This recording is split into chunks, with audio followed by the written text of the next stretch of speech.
and they can actually drink some alcohol too, even if they come back to their office afterwards. Oh my god, they wished me a good day, how nice. To use like a bus on the following route, you have to call and reserve a bus. There are so many stereotypes about French people and France, and I'll touch some of them today. In this video, I'm going to share my culture shocks after moving to France, living there for several months. So the first thing you usually notice when you cross the border of France immediately is how open and friendly people are there. For example, I arrived to Paris, and I was going from Paris to Cannes. It's a city where I studied and lived. And I think 3 or 4 people started to talk to me. Just that they didn't need anything. They just started to talk, asking how I was and what I was doing, because like I was with my suitcase, and obviously they understood that I just arrived in France, and maybe I wasn't local, and they were just asking those questions. But you know, I live in Latvia, and I come from Russia. In those countries, well, it's not common just to start speaking with a person on the street, the person you don't know, if there is no like an emergency situation or something. So usually people are distant. In Latvia, they're even more distant from each other. So coming to France was like biggest culture shock, because everybody was, you know, friendly, well, sometimes crazy. It's also the thing to keep in mind that in Paris, maybe if there are some weird people trying to approach you, just, you know, make sure that you can run away from them. Yeah, but again, they are easygoing, they're ready to speak, whether you're at a cafe, at the grocery store. If you need help, you can ask, and they will be really happy to help you. But again, most probably in French, because they are not actually willing to speak English, or maybe their English is not very good, and they are a bit, you know, ashamed that they cannot like express themselves fully in English. So if you speak any kind of French, I think it will be much easier for you being in France. Another thing is also connected with the previous aspect is politeness, because as soon as you go to the grocery store or to any bakery or restaurant or cafe, people will be super polite. They will start with good morning, good evening, like and stuff like that. And when you leave, they will wish you a good day. Merci. Bon après-midi. That you should come back, and especially pleasing is to visit the small bakeries, because people there are even more polite and friendly and kind. Obviously, when you live there for a long time, maybe it becomes a common thing, but when you only arrive, you're like, oh my god, they wished me a good day, how nice. And when I came back to Latvia, I was like, you know, I was willing to say like, have a good day, but then I remember that no one does that, like at the grocery store or something like that.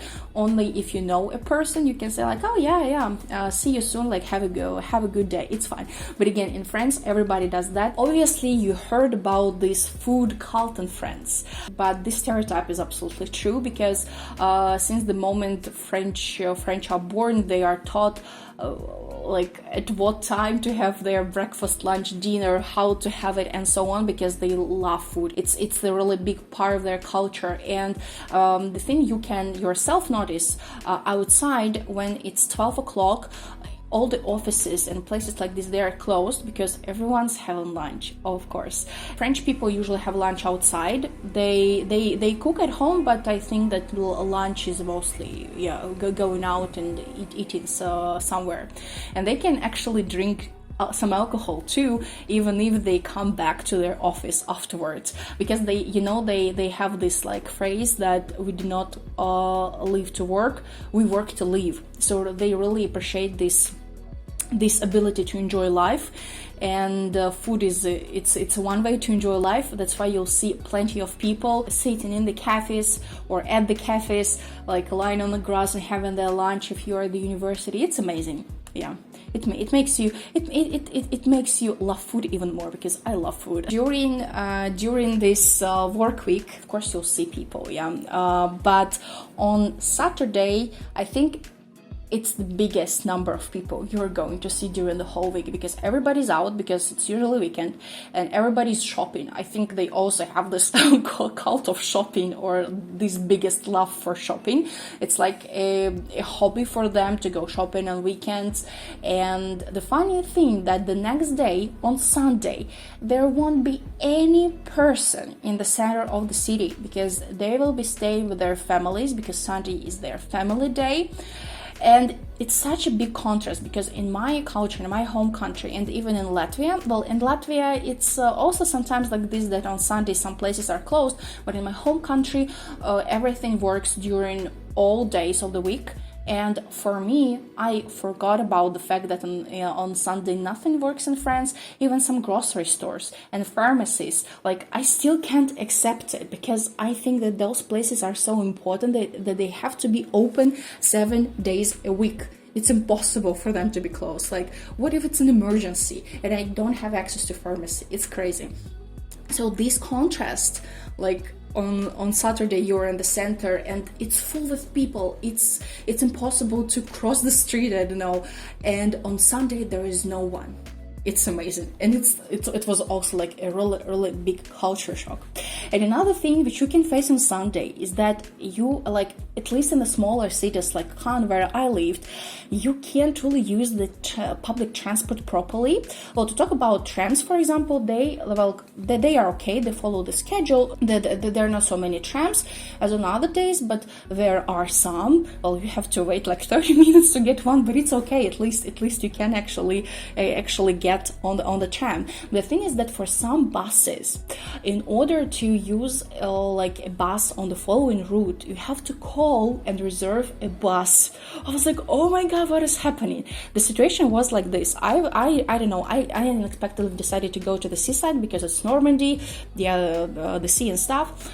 And it was Sunday. Obviously, I couldn't even think about reserving a bus for myself. It's the public transport, yeah? So, and at every bus stop, there is this schedule, which you can check. And I saw the schedule that, yeah, for example, in 10 minutes, there should be a bus. I was waiting. It was like an hour or more. I was like, what is going on?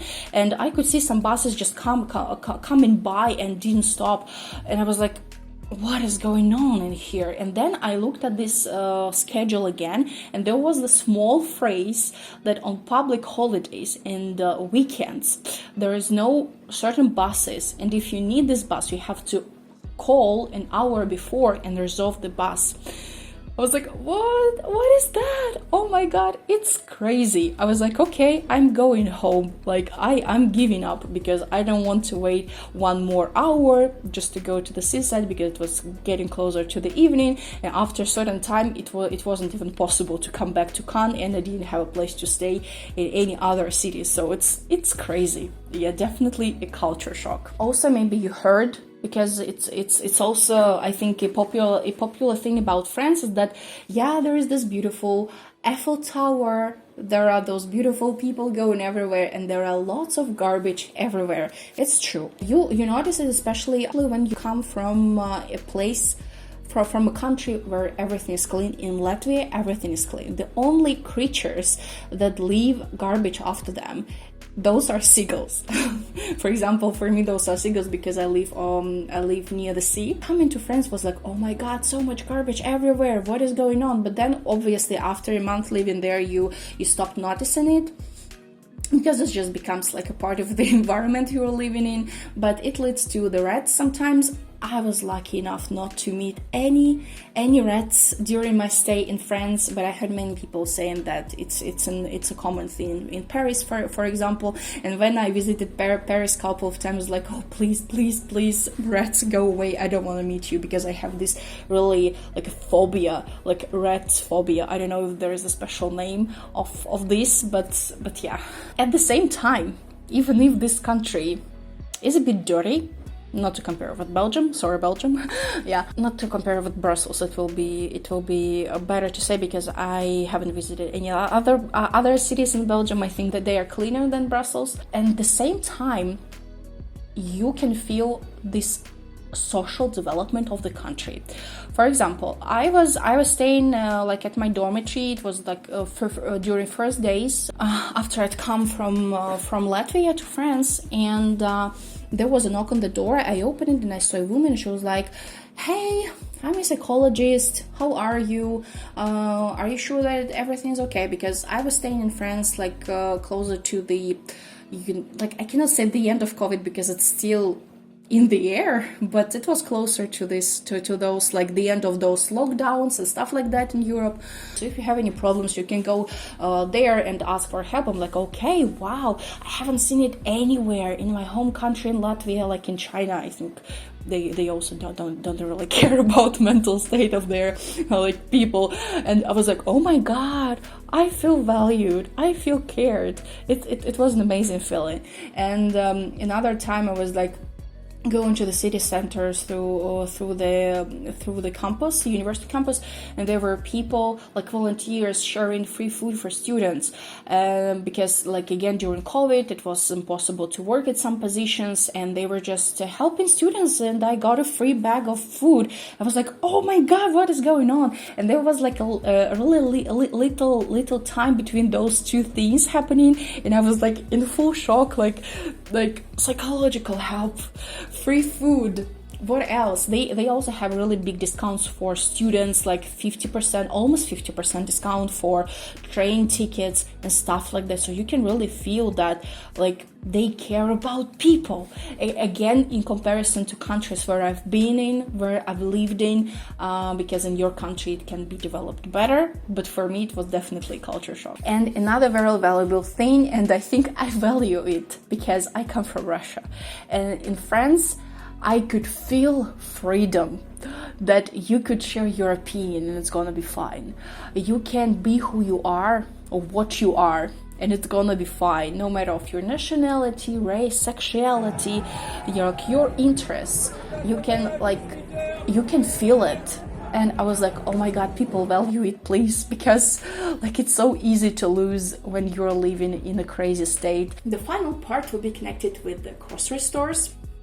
But not only grocery stores, but like the quality of products, it's amazing. Well, first you can find any products you want and you like, even if not like in physical stores, you can always order it online, and it's great. But talk about grocery stores, it's my love, because I really like going to grocery stores in new country, because it can show you like the local habits, local preferences, the diversity of products in French grocery stores.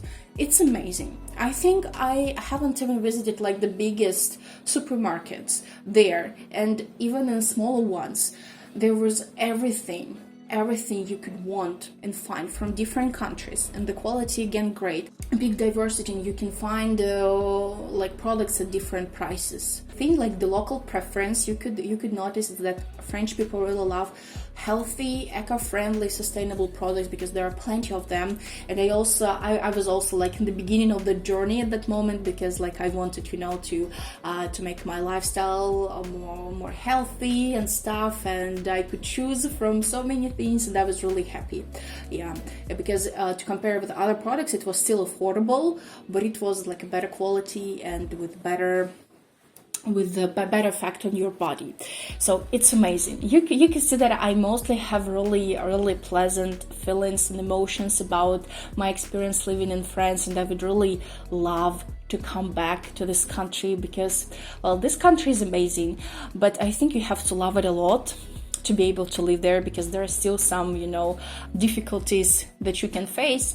If you want the second part of this video, if I can think of other culture shocks, please let me know in the comments below. Make sure to check out my other videos about France, and if you have any other ideas what I can talk about in my videos, let me know in the comments below. See you in another video. Bye.